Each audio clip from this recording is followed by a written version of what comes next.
баланы емшекке салу тәртібін бір ғана көрсеткім келіп тұр. Ана сіздің қолыңызда баланы аласыз, оның денесі сіздің линияңызға бірдей бала жатуы керек. Бір линияда жатқаннан кейін баланың аузын емшектің ұшына жақындатамыз. Емшектің ұшына жақындатқан кезде бала өзі іздеп табады. Аузын ашқан кезде емшектің баланың қолын салуымыз керек. Сәбидің ұшын аузына тигізген кезде өзі баланың аузын ашады. Аузын ашқан кезде емшекті барлық қара бөлігіне барлық аузына кіргізіп баланың емдеуін күтеміз.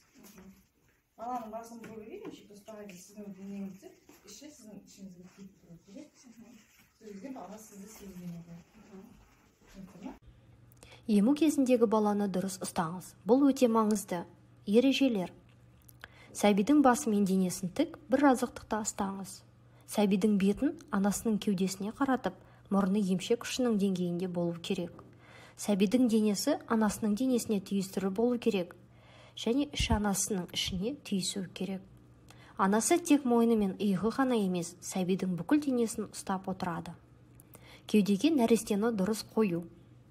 Сәбидің еріне емшектің ұшын тигізіңіз. Сәбидің аузының барынша ашқанын күтіңіз. Емшекті тез сәбидің аузына апарыңыз. Бала кеудені дұрыс ұстаған қалай түсінуге болады? Сәбидің иегі емшекке тиіп тұрады. Сәбидің аузы барынша ашық. Астыңғы ерні сыртқы шығыңқы болады. Емшектің басын бөлігі астынан емес, үстінде болу керек.